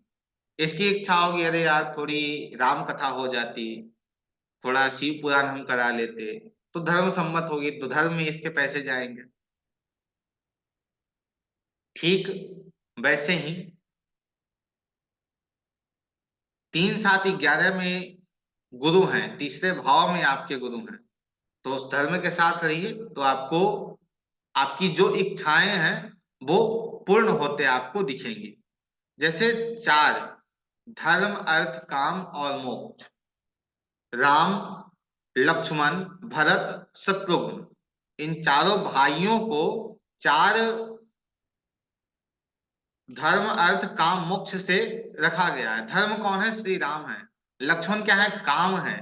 कामना किसके साथ जानी चाहिए, सदैव धर्म के साथ जानी चाहिए। यदि वो धर्म के साथ कामनाएं जा रही है ना तो वो यह बता रहा है कि यह जो जातक है, यह जो व्यक्ति जिसकी कामना बहुत सारी है, वो उसकी कामना कैसी होगी, धर्म के अनुसार ही कामना होगी। यदि अर्थ में चला जाएगा तो उसकी जो इच्छा होगी वो सिर्फ अर्थ की ही इच्छा होगी, पैसे की ही इच्छा होगी। चौथे भाव में गुरु, चौथे भाव में गुरु स्थान की हानि करेंगे। आपकी जो सिंहासन, चौथा भाव सिंहासन है, आप जिस सिंहासन में बैठना चाह रहे हैं ना उस सिंहासन में वो बैठने नहीं देंगे, तब तक बैठने नहीं देंगे जब तक आप अपने धर्म में निपुण नहीं है, जब तक आप अपने धर्म को धारण नहीं किए हैं, अपने जीवन के अंतर्गत अपनी नीति को अपने अंदर नहीं रखे हैं, तब तक वो आपको वहां बैठने नहीं देगा, सिंहासन पे बैठने नहीं देगा। पुनः चौथे भाव में गुरु सिंहासन पे क्यों नहीं बैठने देते हैं? चौथे भाव में यदि राहु आ जाए तो आपको एक सिंहासन दे देंगे, लेकिन गुरु सिंहासन में बैठने नहीं दे रहे हैं। क्यों नहीं? इसलिए नहीं बैठने दे रहे हैं कि चौथे से पांचवा भाव कौन है? वो बुद्धि आपकी है जो आपको क्या दे रही है? सिंहासन पे बैठने में मदद कर रही है। चौथे से पांचवा आठवां भाव है। आठवें भाव को साम दाम दंड भेद कहा जाता है। अब गुरु को साम दाम दंड भेद कुछ पता है? नहीं पता है उसे। उसे सिर्फ पता है अध्यात्म और मोक्ष और धर्म। उसे साम दाम दंड भेद नहीं पता है। राहु को पता है कि साम क्या है, दाम क्या है, दंड क्या है, भेद क्या है, तो वो अपने सिंहासन को हासिल कर लेगा। लेकिन चौथे में यदि आपके गुरु हैं तो उस सिंहासन को आपको प्राप्त करने के लिए आपको क्या करना होगा? धर्म संगत, धर्म के साथ रहना होगा, तभी वो सिंहासन आपको मिल सकता है, अन्यथा नहीं मिल पाएगा। गुरु की पांचवी दृष्टि आठवें भाव पे जा रही है, गुरु की नौवीं दृष्टि 12वें भाव पे जा रही है। तो यदि इसे हम अच्छे तरीके से लेते हैं, जैसे चतुर्थ भाव में हरिश्चंद्र जी की कुंडली में गुरु थे, गुरु की पांचवी दृष्टि आठवें में गई, तो क्या बता रहा है? वो यह बता रहा है कि इस जातक के जीवन में कष्ट आएंगे। क्यों आएंगे? पूर्व जन्म के कारण ही आएंगे। पूर्व जन्म के कारण, क्योंकि पूर्व जन्म के संबंधों को गुरु का जो पांचवा दृष्टि है वो जोड़ रहा है। ठीक है। गुरु पंचम भाव, यदि गुरु पंचम भाव में आपके कुंडली में है तो वो क्या कर रहे हैं? वो धर्म त्रिकोण में है। विवेक, विवेक किसके पास गया है? बुद्धि के पास गया है। पांचवा भाव क्या? हमारी बुद्धि है। गुरु क्या है? ज्ञान है, विवेक है। जो मैंने बुद्ध के साथ बताया था वही यहां भी अप्लाई हो रहा है कि बोलना क्या है और कब बोलना है वो विवेक बताता है। बुद्धि का तो काम है कि भाई अर्जित करते जाओ, अर्थात नॉलेज जितना ज्यादा लेते जाओ। वो क्या है? जैसे जो क्या तो जनरल नॉलेज वगैरह या फिर जो भी चीजें आती हैं वो क्या बता रहा है कि भाई आप ज्ञान ले रहे हैं, लर्निंग कर रहे हैं, लेकिन उस ज्ञान को कब आपको लोगों के सामने प्रकाशित करना है, लोगों के सामने लाना है, वो कौन बताएगा? वो आपका गुरु बताएगा। गुरु पांचवे में गए हैं तो उस स्थान की हानि करेंगे। इसलिए एक रूल है जो कहता है, आपने बहुत जगह पढ़ा भी होगा, कि गुरु यदि सातवें में चले जाए तो सातवां भाव का जो गुरु है वो वैवाहिक जीवन को नष्ट कर देता है।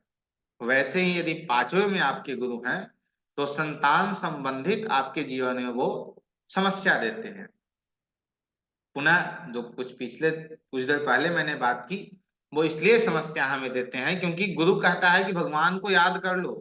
गुरु गोविंद दो खड़े काके लागू पाओ, बलिहारी गुरु आपने गोविंद दियो बताए। भगवान राम स्वयं कहते हैं कि जो गुरु की पूजा नहीं करता है, जो गुरु की आज्ञा नहीं मानता है, मैं उसका भी नहीं। सर्वश्रेष्ठ कौन है? गुरु है। तो गुरु क्या कह रहे हैं कि भाई भगवान को याद करना है, तो जहां वो बैठेंगे उस स्थान की वो हानि करते हैं, और करने के कारण वो कहते हैं भगवान को याद कर लो कुछ समय के लिए। पांचवे में है तो आपकी शिक्षा के लिए और आपके संतान पक्ष के लिए हानिदायक है, समस्यादायक है। गुरु की पांचवी दृष्टि कहाँ जा रही है? नवम भाव पे जा रही है, जो यह बता रहा है कि आपको वो शिक्षाएं तो नहीं मिलेगी। जो शैक्षणिक शिक्षा है उसमें तो थोड़ी आपको समस्या देखने को मिलेगी, लेकिन जो ज्ञान है वो आपको मिल जाएगा। आप किसी को सलाह दोगे, एवं सटीक सटीक सलाह दोगे, आप एकदम सटीक सलाह दोगे, क्योंकि पांचवा भाव बुद्धि है। गुरु की पांचवी दृष्टि कहां जा रही है? पांचवें भाव से बुद्धि की दृष्टि कहां जा रही है? सलाह के पास। यह जो व्यक्ति सलाह देगा ना, वो बुद्धि के साथ देगा और ऐसी सलाह देगा जो उस जातक के लिए, उस व्यक्ति के लिए बहुत अच्छा रहेगा। तो हम यह भी कह सकते हैं जिसके पांचवे में गुरु हैं वह व्यक्ति अच्छा सलाहकार होता है, अच्छा सलाह वो देता है। गुरु की जो नौवीं दृष्टि है वो कहां जाएगी? एक मिनट। लग्न पे जाइए।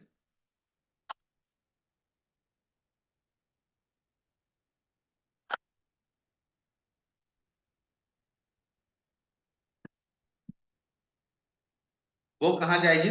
लग्न पे जाइए। तो लग्न से हम किसे देखते हैं, कोई बताएंगे हमें? लग्न से हम क्या देखते हैं, बताइए। स्वयं को। स्वयं को देखते हैं। और यदि हम कहें तो लग्न से हम सिर्फ स्वयं को नहीं देखते हैं, लग्न से हम अपने संपूर्ण जीवन को देखते हैं। जैसे प्रथम भाव को छोड़कर और कोई भाव है जो हमें बता रहा है कि ये आप हैं, दूसरा भाव परिवार है, तीसरा भाव छोटा भाई या बड़ा छोटी बहन है, चौथा भाव माँ है, पांचवा भाव संतान है, सातवां भाव पत्नी या पति है। लेकिन प्रथम भाव बता रहा है कि जो है वो स्वयं है, अर्थात नेम फेम पैसा जो भी चाहिए, आपको जो चाहिए वो कौन देगा? प्रथम भाव देगा। आपको जो भी चीज चाहिए प्रथम भाव देगा। इसलिए प्रथम यदि पीड़ित हो जाता है तो सारी की सारी चीजें आपकी कुंडली की धरी रह जाती है, आपको कुछ नहीं प्राप्त होती है। इसलिए लग्न की यहाँ विशेष भूमिका होती है। तो लग्न को कौन देख रहे हैं? गुरु देख रहे हैं। कौन से दृष्टि से? नवम दृष्टि से।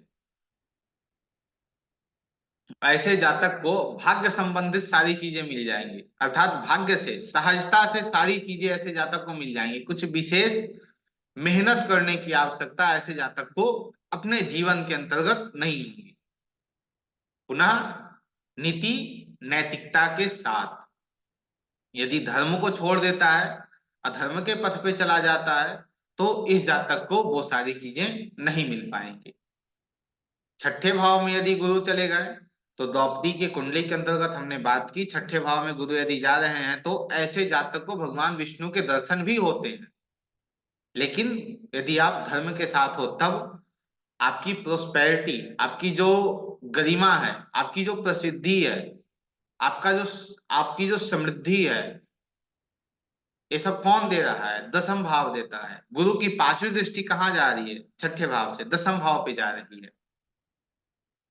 एक बात सदैव, जैसे तीन, तीन, छ, 10 और 11, इन भावों में यदि कोई भी ग्रह जा रहा हो तो क्या करता है वो?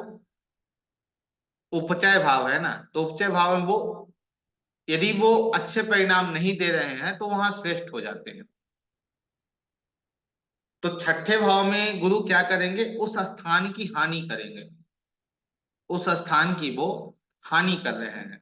अब हानि वो किसकी करेंगे? हानि आपके शत्रुओं की करेंगे। हानि वो किसकी करेंगे? काम क्रोध लोभ मोह मद मत्सर्या, इनकी वो हानि करेंगे।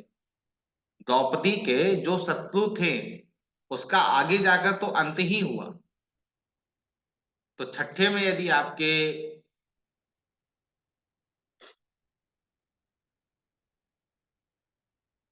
गुरु हैं तो निश्चित ही आपके लिए यह है कि आप धर्म के साथ रहिए, जिससे आपको सारी की सारी चीजें, अर्थात जो दसम भाव से मिल रही होती हैं, वो सब आपको प्राप्त होगी। राज्य के लिए अर्जुन ने, द्रौपदी ने कितना कुछ नहीं सहा। बरसों तक वन में घूम घूम बाधा विघ्नों को चूम चूम साधूम राम पानी पत्थर पांडव आए कुछ और प्रखर। सौभाग्य न सब दिन सोता है, देखे आगे क्या होता है। अर्थात अर्जुन ने, द्रौपदी ने, इन सब ने राज्य के लिए कितना कुछ नहीं सहा कि भाई मुझे राज्य मिल जाए। शत्रु ने परेशान किया, लेकिन लास्ट में जाकर राज्य की प्राप्ति इन्हें हो गई।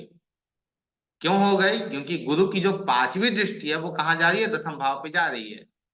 वो सब कुछ अंत हो जाए, सब कुछ खत्म हो जाए, फिर भी वो गुरु आपको सब कुछ ला के दे देगा। क्योंकि जब सब कुछ हमारे जीवन से खत्म हो जाता है ना, तो हम सिर्फ एक को ही याद करते हैं। वो किसे याद करते हैं? अपने गुरु को या भगवान को। छठे में गुरु हैं तो ऐसा व्यक्ति किसे याद करेगा? भगवान विष्णु को याद करेगा कि भाई बचा लीजिए, अब कुछ नहीं है, आपके ही शरण में हम हैं। यहां से जो नौवीं दृष्टि जा रही है वो कहाँ जा रही है? दूसरे भाव पे जा रही है। तो जब आप पढ़ोगे इसे, राजा द्रुपद के बारे में आप पढ़ोगे, द्रौपदी के बारे में पढ़ोगे, तो वहां से भी आपको चीजें मिलेंगी कि द्रौपदी के जन्म के उपरांत राजा द्रुपद सभी स्थानों से, सभी चीजों से वो परिपूर्ण हो गए, क्योंकि यह गुरु किसकी हानि, शत्रु की हानि कर रहा है, अपने गरिमा की हानि कर रहा है, अपने भाग्य की हानि कर रहा है, लेकिन श्रेष्ठ किसे बना रहा है, श्रेष्ठ वो अपने परिवार को, अपने कुटुंब को वो श्रेष्ठ बना दे रहा है। आप सभी को पता होगा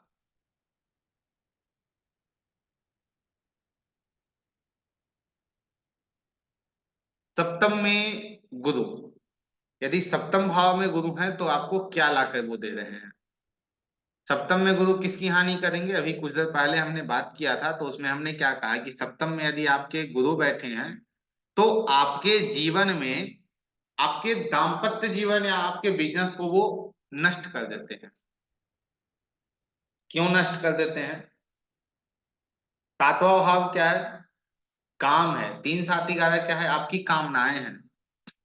अब आपकी जो कामनाएं हैं वो धर्म को छोड़कर कहीं और चली जाए, धर्म को छोड़कर आपकी कामनाएं कहीं और चली जाएं, तो उस स्थान की हानि हो जाएगी, अर्थात सप्तम भाव की हानि हो जाएगी, तीसरे की हानि हो जाएगी, 11वें की हानि हो जाएगी। तो आपकी इच्छाएं यहाँ परिपूर्ण नहीं होती हैं, और साथ ही आपका जो सप्तम भाव है, जो आपका रिलेशनशिप है, वो भी कष्ट में आ जाता है। यहां से पांचवी दृष्टि गुरु की कहाँ जाएगी, यहां से पांचवी दृष्टि गुरु की जाएगी 11वें भाव पर। 11वां भाव हमारी इच्छाओं को पूर्ण करता है, लेकिन पुनः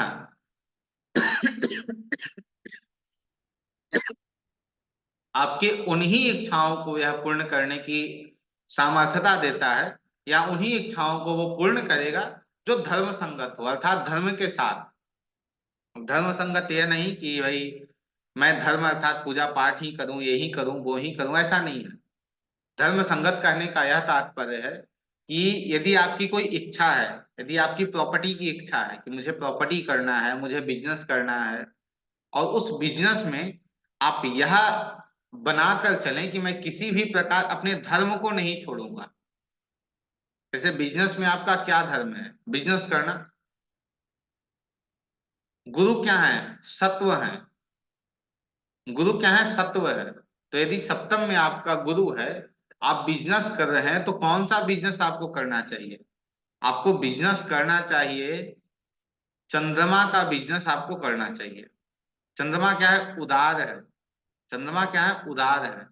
तो आपको उदार व्यापारी आप बन पाओगे, आप धर्म संगत व्यापारी बन पाओगे, तो आपका जो बिजनेस है वो बेहतर चल पाएगा। अपने दाम्पत्य जीवन के अंदर नीति और नैतिकता को ले आओगे, तो आपका दाम्पत्य जीवन चल जाएगा। नीति नैतिकता का तात्पर्य यह है, नीति नैतिकता आपको समझ में आ रही है, नीति क्या होती है, नैतिकता क्या होती है, बताइएगा हमें।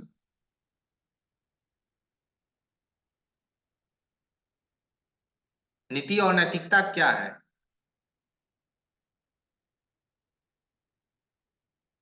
एक शब्द आता है राजनीति।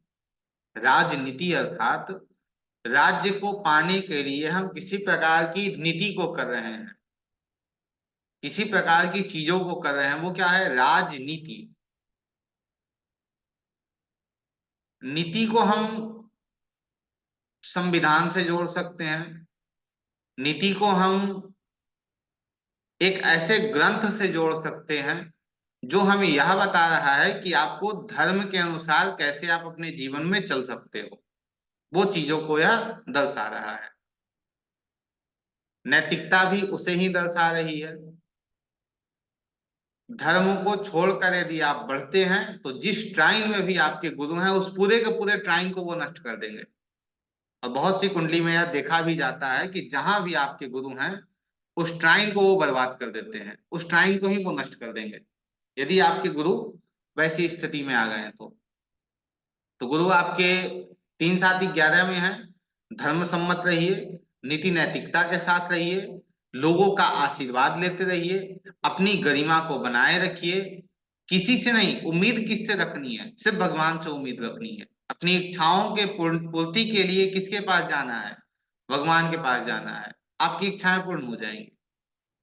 4 8 12 के टाइम में यदि गुरु 8वें में जाते हैं, तो गुरु 8वें में जाएंगे ना, तो गुरु कहाँ की हानि करेंगे? आपकी आयु की हानि करेंगे। आपके आयु की वो हानि करेंगे।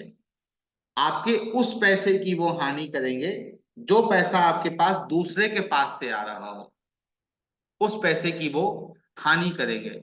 आपकी उस बुद्धि की वो हानि करेंगे जो साम दाम दंड भेद है, अर्थात जो गुप्त बातें आपकी हैं, या हम उस बुद्धि को कहें जो बुद्धि आपको एक राज सिंहासन दे सकता है, उस बुद्धि की वो हानि करेंगे। तो ये जो 4 8 12 टाइम है ना, वो कहीं कहीं आपको यह समझाते हुए दिख रहा होगा कि यह जो है वो बता रहा है कि अध्यात्म और मोक्ष को छोड़कर किसी और दूसरे तरफ तुम मत भागो। यदि तुम कहीं दूसरे जगह भी जाओगे तो तुम्हारे जीवन में कष्ट ही मिलेंगे। लेकिन 8वें से 5वीं दृष्टि कहाँ जा रही है गुरु की? 12वें में जा रही है। 12वां भाव क्या है? अध्यात्म है। 12वां भाव क्या होता है? अध्यात्म होता है। वो यह चीख चीख कर आपको कह रहा है कि भैया, अध्यात्म आपको बहुत सहजता से हम दे देंगे। अध्यात्म या मोक्ष जो है वो आपको सहजता से मिल जाएगी। आपको थोड़े से परिश्रम करने की आवश्यकता पड़ेगी। 12वां भाव इन्वेस्टमेंट भी है, खर्चे भी हैं, तो इन सब से भी संबंधित अब जो 5वीं दृष्टि वहां जा रही है ना, तो वो यह बता रही है कि जो आपके खर्चे हैं वो कैसे होने चाहिए? अच्छे होने चाहिए। क्योंकि 12वां भाव क्या है? बेड प्लेजर है। आप वहां खर्च नहीं कर सकते हो। आप ऐसे स्थानों पे खर्च करोगे जो उचित खर्च है। अनुचित खर्च करोगे तो आपको उस धन की प्राप्ति ही नहीं हो पाएगी। 12वां भाव शुक्र का स्थान होता है, साउथ ईस्ट डायरेक्शन होता है। तो यदि गुरु की 5वीं दृष्टि वहां जा रही है, और कहां से जा रही है? 8वें भाव से जा रही है। 8वां भाव क्या है? अचानक किसी चीज को देता है। तो जब गुरु का पीरियड आएगा तो आपको अचानक धन की प्राप्ति होगी। अचानक आपको धन की प्राप्ति होगी। गुरु यदि 8वें में है और गुरु की 5वीं दृष्टि 12वें में जा रही है, लेकिन गुरु पीड़ित अवस्था में नहीं होने चाहिए। यदि वो तुला लगने के हो गए तो यह और समस्यादायक हो जाएंगे, ना कि आपके लिए अच्छे परिणाम देने वाले होंगे। गुरु की एक और दृष्टि कहां जा रही है? 4थे भाव पे जा रही है। अर्थात देखिए कितनी खूबसूरत बात है यहाँ। ये क्या कह रहे हैं कि साम दाम दंड भेद, अर्थात जो बुराइयां तुम्हारे अंदर हैं, जो तुम्हारे अंदर एक ऐसी नीति है, कूटनीति तुम्हारे अंदर जो है, उस कूटनीति का तुम त्याग कर दोगे, क्योंकि वो 8वें में बैठ के उस स्थान की हानि कर दिए। तुम्हारी कूटनीति को वो क्या किए? त्याग दिए। उस कूटनीति को क्या किए? वो नष्ट कर दिए। और उस कूटनीति को नष्ट करने के बाद तुम्हें किसकी प्राप्ति करवा दिए? धन वैभव सभी की प्राप्ति करवा दिए। क्योंकि गुरु की 9वीं दृष्टि कहां जा रही है? चतुर्थ भाव पे जा रही है। तो चतुर्थ भाव क्या है? राज सिंहासन है। आपको राज सिंहासन पे ले जाकर बैठा देंगे यह गुरु, लेकिन पीड़ित अवस्था में नहीं होने चाहिए। दूसरा कि भाई, अपनी कूटनीति का आपको यहाँ त्याग करना होगा, तभी आपको वो सारी चीजें प्राप्त हो सकती हैं, अन्यथा प्राप्त नहीं हो पाएंगी। अर्थात जो 8वें में जो गुरु बैठे हैं वो आपको सर्वश्रेष्ठ परिणाम देने को तैयार है, बहुत अच्छे परिणाम देने को तैयार है। वो चीजें भी आपको कैसे मिलेगी? अचानक मिलेगी।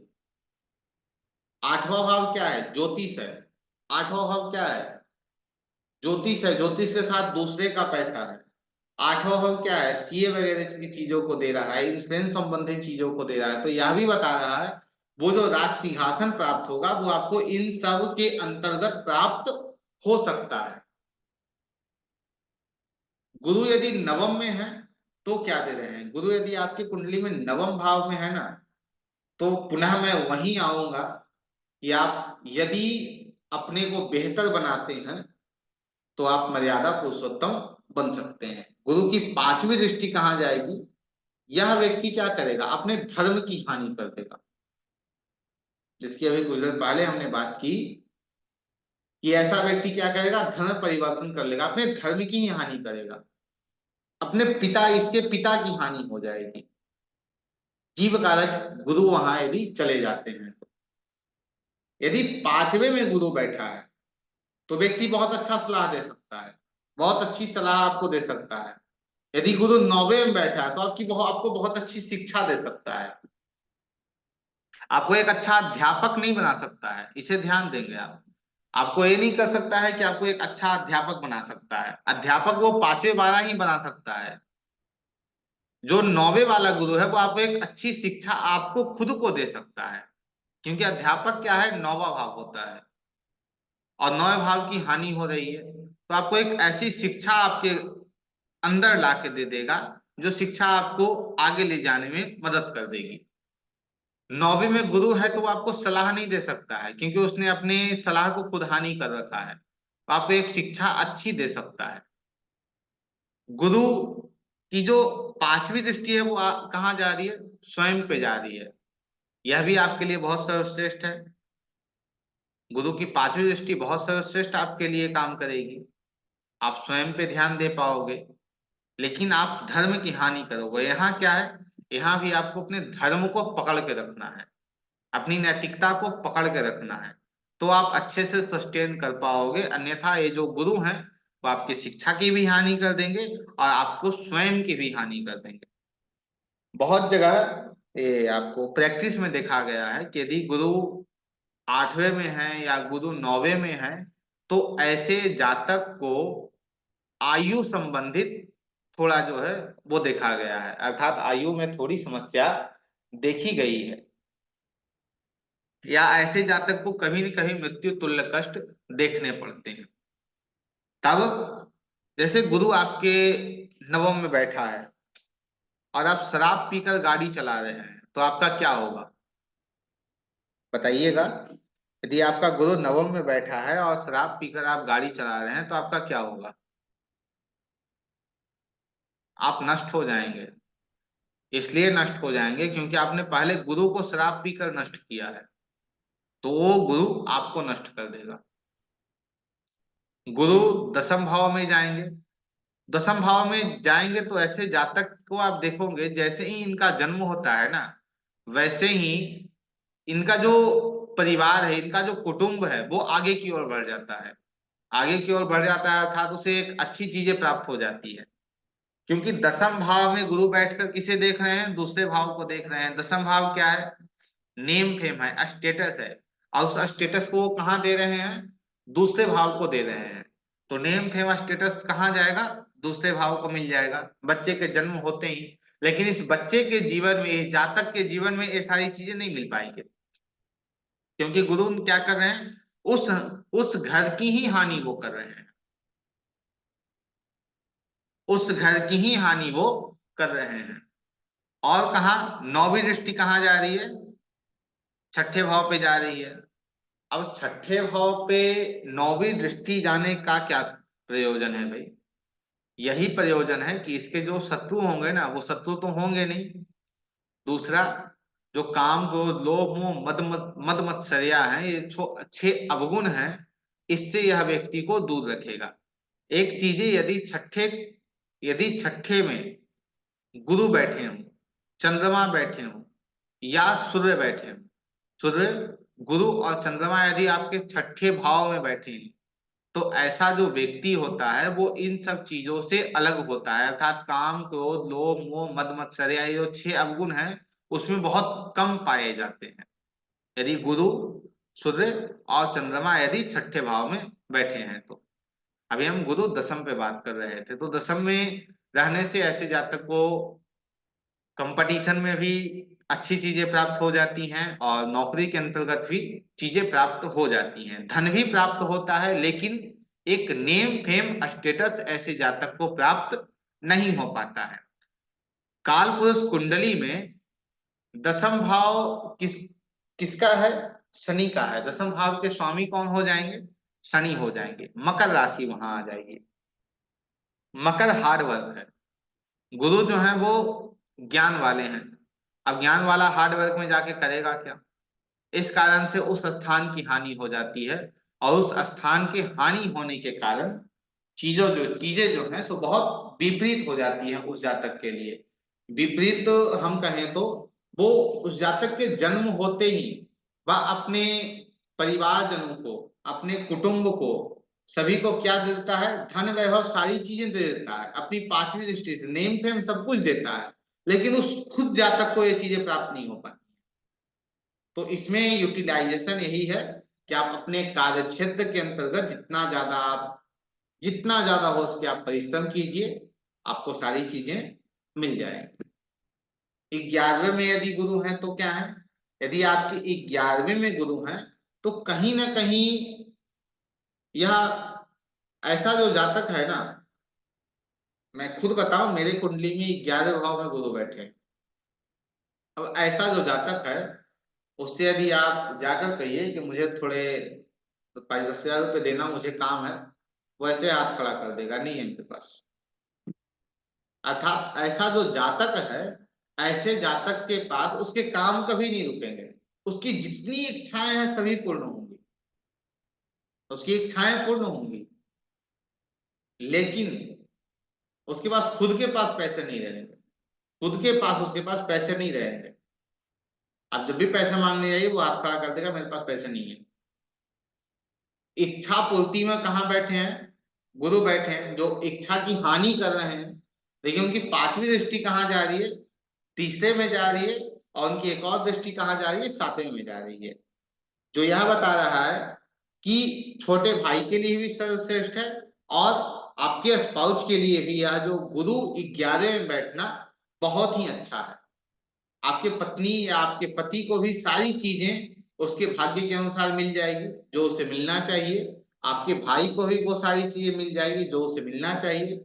लेकिन आपके खुद के जीवन में यदि आपकी खुद की इच्छा है तो वो क्या होगा, उसके लिए आपको संघर्ष करना पड़ेगा, या हम कहें तो आपको धर्म के साथ आपको वहां आना होगा, तो तब भी आपको बहुत परिश्रम के बाद आपकी इच्छाएं पूर्ण होंगी। तो यह स्पष्ट कह रहा है कि भाई अपनी इच्छा को छोड़कर आप लोगों की इच्छा पूर्ण कीजिए, वही आपके लिए सर्वश्रेष्ठ है। 12वें में यदि आपके गुरु हैं तो 4, 8, 12 के ट्राइन में हैं, जो मोक्ष प्राप्ति के लिए आपके लिए सर्वश्रेष्ठ हैं, आपके माता के लिए सर्वश्रेष्ठ हैं, आपके ज्योतिष के कार्य के लिए बहुत ही सर्वश्रेष्ठ ऐसे गुरु होते हैं। ध्यान रहे, जहां भी जैसे बुद्ध जहां भी आपके बैठे हैं, जिस ट्राइन में बैठे हैं, आप उस ट्राइन में आप वाणी का उपयोग क्यों करेंगे। जैसे 1, 5, 9 में है तो वाणी का उपयोग आप ज्यादातर किन क्षेत्रों में करेंगे, धर्म के क्षेत्रों में करेंगे।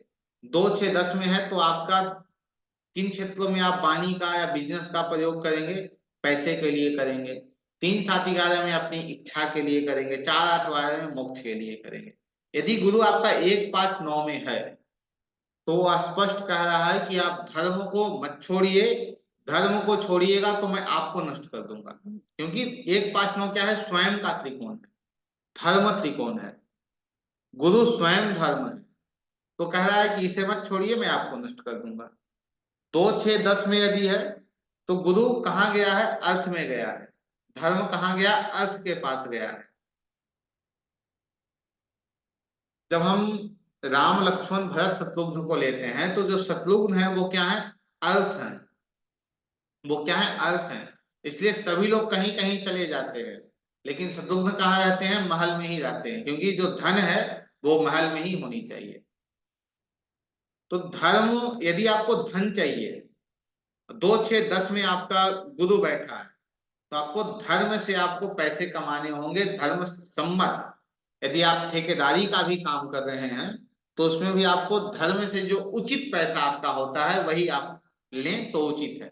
यदि आप कर रहे हैं कि भाई ठेकेदारी कर रहे हैं, कोई जमीन हमारा जो है वो किसी को देना है, और वो जमीन जो है वो 420 का है, या फिर वो जमीन जो कहें वो किसी प्रकार अच्छा नहीं है, और उस जमीन को हम बेचने में लगे हैं, जैसे भी बिक जाए इससे मुझे 2 करोड़ रुपए का फायदा हो जाएगा, वो 2 करोड़ जैसे ही आपके पास आएगा ना, वो किसी न किसी प्रकार से आपके पास तुरंत चला जाएगा। वो धन आपके पास संचित नहीं हो पाएगा, जो धन आपने धर्म के विरुद्ध जाकर कमाया। 3 7 11, 3 7 11 में आपकी सारी इच्छाएं पूर्ण होंगी, लेकिन वो इच्छाएं आपकी पूर्ण नहीं होंगी जिन इच्छाओं के लिए आप धर्म को छोड़ रहे हो। वो इच्छाएं आपकी बिल्कुल कभी पूर्ण नहीं हो सकती। तो आप अपनी इच्छाओं को पूर्ण करने के लिए धर्म का साथ रहें, धर्म को समझ कर रहें, तो आपके लिए श्रेष्ठ है। और मोक्ष के लिए 4 8 12 श्रेष्ठ माना जाता है।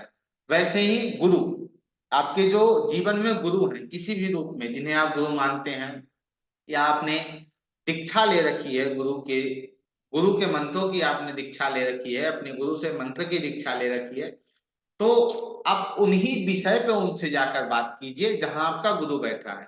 गुरु आपकी 1 5 9 में बैठा है तो आप धर्म संबंध उनसे जाकर बात कीजिए। जैसे जब भी गुरु वशिष्ठ से राम जी बात करते हैं तो वो धर्म को लेके ही बात किए। कहीं वो ये नहीं बात करने गए कि भाई अयोध्या में राजकोष नहीं है तो राजकोष कहां से आएगा। 2 6 10 में है तो अपने गुरु से आप सलाह लीजिए किसके लिए कि धन कहाँ से आए। 3 7 11 में है तो अपने गुरु से आप सलाह लीजिए कि आपको आपकी जो इच्छाएं हैं वो कैसे पूर्ण हो। 4 8 12 में यदि गुरु है तो आप उनसे यह सलाह लीजिए कि मैं अध्यात्म के क्षेत्र में कैसे जा सकता हूं और मोक्ष मुझे कैसे प्राप्त होगा। ठीक है, एक थोड़ा सा और हम समझ लेते हैं गुरु को, उसके बाद आज की जो कक्षा है उसे हम संपन्न करेंगे। गुरु का जो स्वरूप होता है ना, वो लंबा है, लंबा शरीर है। गुरु के बाल जो हैं वो भूरे बालों वाला, जिसकी आंखें भूरी, जो किसी भी कार्य को करने में समय लगाता हो। क्योंकि गुरु क्या है, वो बुद्धि से कार्य करने वाले हैं, ज्ञान से सोचकर काम काम करने वाले हैं। जिसकी चाल धीमी है। गुरु 1 साल में एक राशि को पूर्ण करते हैं। और गुरु क्या है, गंभीर है। गुरु को सदैव क्या होना चाहिए, गंभीर होना चाहिए, क्योंकि चंचल बुद्ध है। गुरु क्या होते हैं, गंभीर होते हैं, वो ज्ञान के दायक है। वैसे ही हमारे शरीर के अंतर्गत बसा चर्बी, जो चर्बी हमारे अंदर बढ़ जाती है, वो कहीं ना कहीं गुरु खराब स्थिति में हमारे कुंडली में हो जाते हैं, इसलिए चर्बी बढ़ जाती है। कोष या खजाना, खजाने का जो कारक है वो गुरु होते हैं। वैसे ही महीने के कारक जो हैं, मास के कारक, वो गुरु होते हैं। जब हम दिशा बल की बात करते हैं तो पूर्व दिशा में, अर्थात लग्न, प्रथम भाव लग्न होता है और पूर्व दिशा होता है। तो प्रथम भाव में यदि दिग्बल में हम जाए तो बृहस्पति दिग्बल में पूर्व दिशा में लग्न में बली होते हैं। दिन में यह बली होते हैं, दिन में बली या रात में बली, तो यह दिन में बली होते हैं। वृक्ष की हम बात करें तो फलदार जो वृक्ष हैं, जो फल वाले वृक्ष हैं, वो बृहस्पति होते हैं। बृहस्पति नीति है, नैतिकता है, समृद्धि है। पुनः मेरे कुछ प्रश्न आप लोगों से, गुरु की राशियां क्या क्या हैं बता दीजिए हमें। धनु और मीन। 9 और 12। धनु 9 उच्च और 12। राशि, उच्च राशि, कर्क। कर्क, नीच राशि, मकर, मकर। मकर मूल त्रिकोण, धनु धनु राशि, राशि। धनु इनकी दृष्टियां क्या क्या हैं। 5 7 9, 5 7 9। इनका गुण क्या है। ये सब तो गुण ही है। सत्व गुण, स्वभाव क्या है इनका। शांत, शांत, सौम्य, बिल्कुल सात्विक। सही। सात्विक। पुरुष है या स्त्री है यह। पुरुष पुरुष, गुरु पुरुष है सर। वर्ण क्या है इनका। ब्राह्मण, ब्राह्मण वर्ण, रंग क्या है इनका। पीला, पीला। तत्व क्या है। आकाश आकाश, कारक, कारक, ये राजगुरु, मंत्री और ज्ञान और सुख, ज्ञान ज्ञान के कारक हैं। कारक में हम जीव सिर्फ बात करेंगे तो ज्ञान के कारक हैं। संबंधी, संबंध में कैसे लेते हैं इन्हें हम। राजगुरु और मंत्री, राजगुरु मंत्री साथ में या संबंध में संतान संतान के कारक। और गुरु। दिशा इनकी क्या है? दिशा इनकी पूर्व, ईशान ईशान, कोण, नॉर्थ ईस्ट, पश्चिम ईशान पश्चिम कोण, north north east. East. North east, ईशान कोण। शरीर में चर्बी के कारक हैं, जो चर्बी या जो वसा हमारे शरीर में बढ़ जाता है उसके कारक कौन है? गुरु है। इनकी जो एक आकृति की हम बात करें तो ये स्थूल शरीर वाले हैं। स्थूल शरीर अर्थात जो शरीर आप हमारे हम लोगों का जो शरीर होता है जो प्रत्यक्ष हमें दिख रहा है उसे हम स्थूल कहते हैं, ठीक है। चरादी, चरादी अर्थात चलने वाले हैं या स्वभाव हैं, स्थिर हैं, क्या है? सर्दी स्वभाव। स्थिर हैं। एक गंभीर है, शांत है। शांत व्यक्ति स्थिर होता है, शांत गंभीर व्यक्ति स्थिर होता है। इनमें कौन सा दोष है? पितादी में कौन सा दोष है? कफ है, वात है या पीत है, क्या है? वात। कफ। ये ज्यादातर कफ के कारक होते हैं। बात में भी इन्हें कहीं कहीं दिया गया है लेकिन मूल रूप से कफ के कारक हैं। अवस्था, अवस्था वृद्ध अवस्था इनकी होती है। और यदि स्वाद की हम बात करें अर्थात गुरु क्या है, तो गुरु मीठा है, मधुर है। इनका धातु क्या है? सोना, स्वर्ण, सोना है। सोना, अब ये क्रूर है या शुभ है? शुभ है। शुभ है। इनकी विद्या क्या है, पढ़ाई इनकी क्या है? ज्ञान है। ज्ञान कहीं से भी अर्जित हो सकता है, अर्थात ज्ञान कहीं से भी हम किसी भी क्षेत्र में पा सकते हैं। आज मुझे खुद बहुत बड़ा ज्ञान मिला।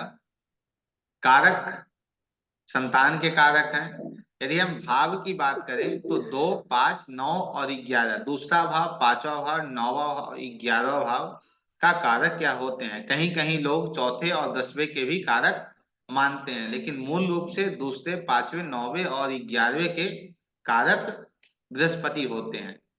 इनके जो देवता हैं वो ब्रह्म हैं। अब देखिए यहाँ कंफ्यूजन कहाँ होता है। जैसे आज देखेंगे आप, अधिकांश आप देखेंगे तो ये बृहस्पति खराब है तो किसकी पूजा कर लो? भगवान विष्णु की पूजा कर लो। लेकिन भगवान विष्णु के देवता कौन है? ब्रह्म है। उनके अधिपति कौन है? इंद्र है। तो यहाँ तो विष्णु कहीं नहीं आ रहे हैं। यदि विष्णु, यदि छठे में गुरु गया है तो विष्णु की पूजा कर लो। इनका रत्न आप सभी को पता है, पुखराज है।